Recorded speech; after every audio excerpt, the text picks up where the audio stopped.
Oke, selamat malam. Kami dari grup satu akan mempresentasikan tentang final project kami untuk mata kuliah Human Integrated System Lab. Perkenalkan, berikut adalah tim member grup satu. Yang pertama saya sendiri, Rizky Safruddin.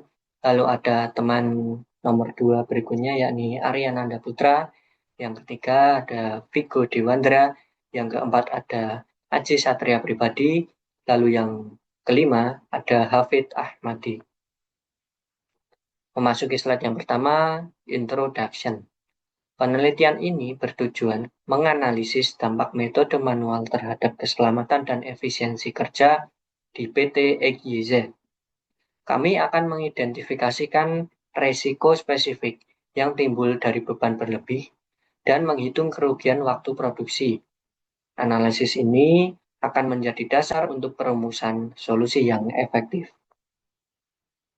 Lalu latar belakang yang kami ambil, yang pertama yakni di sebuah PT EGZ bergerak di bidang fabrikasi metal, yakni fabrikasi plat dan kanal. Beban material yang tergolong berat, yakni di angka 25 sampai 100 kg per pieces, diangkat manual oleh 1 sampai 3 orang pekerja. Tergambar pada ilustrasi gambar di bawah. Lalu latar belakang yang ketiga, resiko ergonomi yang tinggi.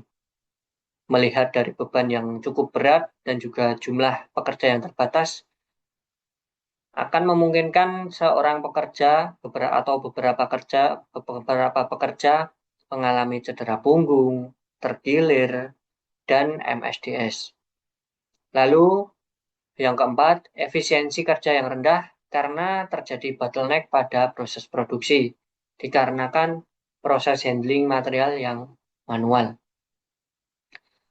Lalu latar belakang yang terakhir yang menjadi latar belakang utama kami atau kelompok kami mengambil tema ini, yakni tidak tersedia alat bantu material handling yang cukup memadai. Di samping itu, beban berat material besi yang cukup besar di 25 sampai 100 kg.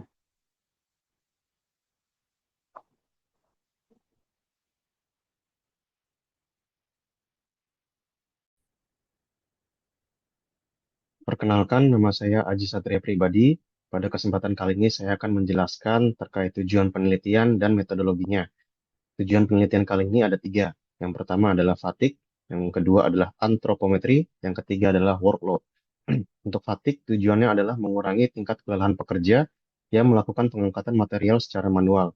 Dengan adanya portable hoist ini, pekerjaan yang sebelumnya memerlukan tenaga besar dapat dibantu oleh alat, sehingga risiko kelelahan fisik dapat berkurang.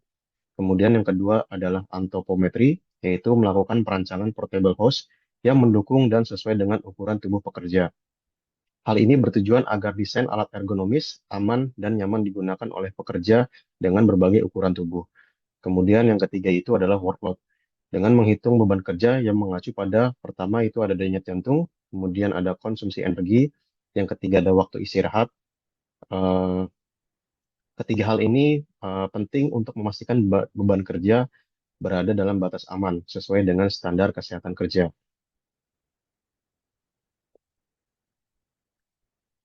Selanjutnya ada eh, metodologi. Eh, Metodologi ini dibagi menjadi tiga. Yang pertama itu ada data collection, yaitu kita melakukan pengumpulan data melalui simulasi pekerjaan yang mencakup parameter seperti ukuran tubuh pekerja, beban, dan jarak angkut.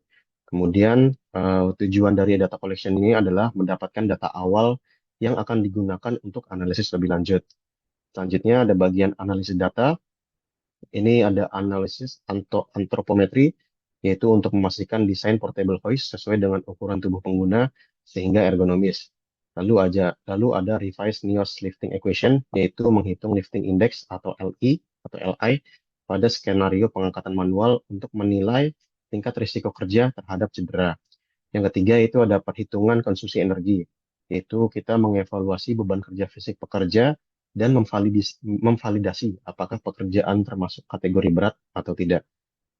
Kemudian juga ada perancangan solusi. Ini kita bagi dua. Yang pertama adalah desain portable hoist-nya. Itu dibuat berdasarkan hasil analisis antropometri agar ergonomis. Kemudian ada evaluasi desain dan simulasi. Ini kita membandingkan kondisi sebelum dan sesudah penerapan desain untuk melihat perbaikan apa yang terjadi. Ini meliputi perhitungan simulasi untuk memvalidasi efektivitas dari desain yang telah kita buat. Nah, di sini kita juga menampilkan flowchart. Ini merupakan urutan langkah metodologi yang kita lakukan. Yang pertama itu ada identifikasi masalahnya, kemudian ada pengumpulan data simulasi seperti antropometri, fisiologis, berat, jarak material, lalu ada juga analisis data, itu seperti NIOS, ergonomi, dan konsumsi energi. Lalu juga kita ada perancangan solusinya, yaitu portable hoist. Yang kelima adalah atau paling bawah itu ada evaluasi dan simulasi. Jika hasilnya sesuai, maka kita bisa masuk ke bagian kesimpulan dan kemudian rekomendasi. Nah, jika hasilnya tidak sesuai, maka kembali ke tahap awal yaitu ke bagian perancangan solusi.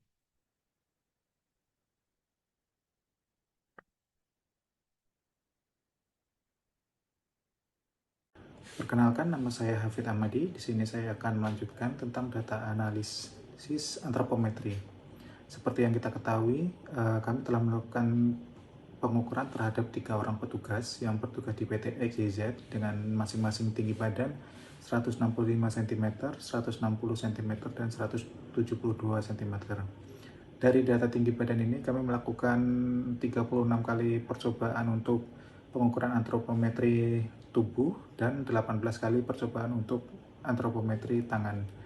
Dari pengukuran tersebut maka didapatkan nilai X bar, kemudian persentil 1 hingga persentil 99. Seperti yang kita ketahui, pengukuran antropometri sendiri bertujuan untuk menciptakan keselarasan antara dimensi fisik pekerja dengan tuntutan pekerjaan di lingkungan kerja. Ini merupakan langkah penting yang menerapkan prinsip ergonomi untuk mencegah cedera, meningkatkan efisiensi kerja, dan menjamin keselamatan kerja. Tujuan pengukuran antropometri tubuh adalah merancang sistem kerja yang ergonomis, kemudian menentukan postur kerja yang ideal, kemudian melakukan evaluasi kebutuhan ruang kerja. Selanjutnya, tujuan dari antropometri tangan adalah untuk memastikan bahwa pekerja dapat berinteraksi dengan alat atau objek kerja secara aman dan efisien. Hal ini akan membantu pekerja untuk bekerja secara maksimal tentunya dan menghindarkan pekerja dari kecelakaan kerja. Perancangan dan pemilihan alat bantu angkat yang tepat, misalnya dalam kasus ini pengangkatan beban plat sekitar 25-100 kg memerlukan bantuan alat angkat yang sesuai seperti penjepit ataupun troli. Kemudian pemilihan APD yang tepat, sarung tangan adalah hal yang esensial ketika dihubungkan dengan manual handling. Tentunya membutuhkan sarung tangan yang dengan ukuran yang pas. Kemudian analisis gaya genggam, di mana memungkinkan analisis tentang seberapa kuat dan efektivitas petugas dalam menggenggam alat membantu. Kemudian manfaat jangka panjang berupa peningkatan keselamatan kerja, peningkatan produktivitas, penurunan biaya kesehatan dan absensi, kemudian yang terakhir peningkatan moral dan kesejahteraan karyawan. Demikian, selanjutnya akan dijelaskan oleh rekan saya. Baik, pada saat ini saya akan memaparkan landasan rancangan portable hoist crane berdasarkan evaluasi beban fisiologis saat pemindahan manual. Kami melakukan simulasi dengan memonitoring 3 petugas pada 2, 4, dan 6 kali pengulangan siklus dengan mencatat DNO sebagai denyut awal dan DNI sebagai denyut saat bekerja, di mana selisih DNI dan DNO kemudian akan kami konversikan menjadi konsumsi energi atau E dalam kilokalori per menit dengan persamaan estimasi berbasis nadi dengan rumus E sama dengan 1,33 plus 0,1 dikali dengan selisih antara DNI dan DNO dengan hasilnya menunjukkan pola yang sangat konsisten, di mana korelasi R mendekati 1 antara jumlah siklus dan E, menandakan semakin sering aktivitas diulang, maka semakin besar energi yang dikeluarkan. Nah, untuk data dan perhitungannya kami sajikan dalam bentuk tabel yang dapat dilihat di layar. Secara fisiologis, detak jantung berkisar 130 hingga 150 bpm masuk ke dalam kategori aktivitas yang berat. Sementara E berada di kisaran 6 sampai 8 kilokalori per menit yang melampaui batas aman 5 kalori per menit untuk kerja yang berkelanjutan.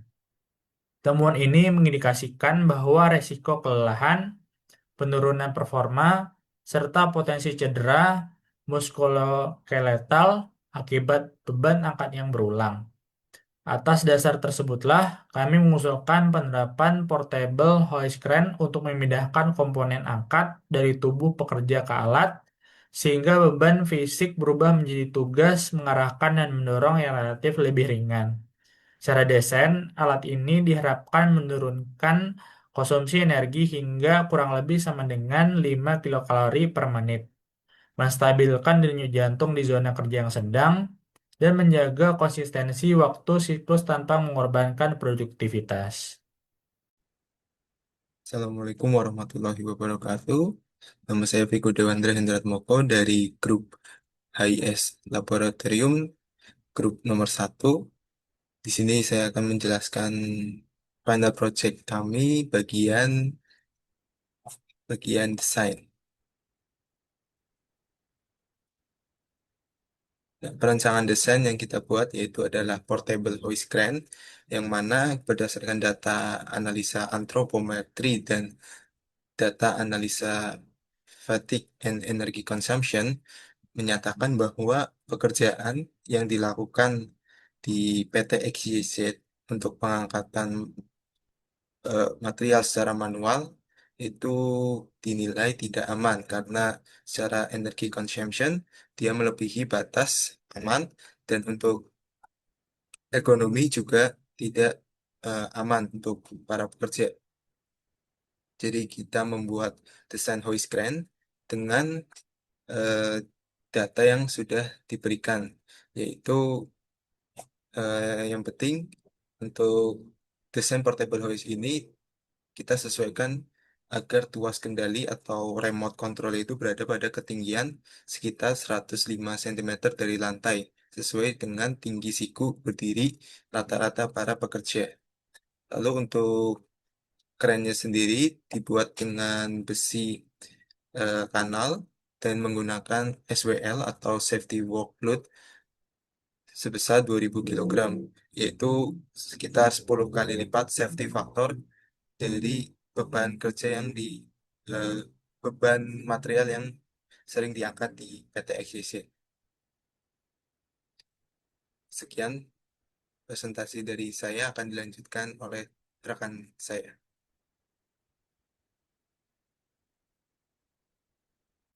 Baik, berdasarkan paparan yang telah kami sampaikan, dapat ditarik kesimpulan 3 poin, yaitu yang pertama, metode pengangkatan manual dinilai tidak aman. Kedua, portable hoist mengurangi beban kerja fisik dan resiko cedera. Dan yang ketiga adalah produktivitas dan kelancaran pekerja dapat meningkat. Kemudian untuk sarannya, yang pertama, segera implementasikan portable hoist di workshop. Kemudian adakan pelatihan operator dan penyusunan SOP ergonomi. Yang ketiga adalah desain ulang tata letak jalur kerja agar sesuai dengan pergerakan alat. Keempat, monitoring berkala kinerja alat dan kondisi pekerja. Dan yang terakhir adalah perkuat budaya K3 di lingkungan kerja.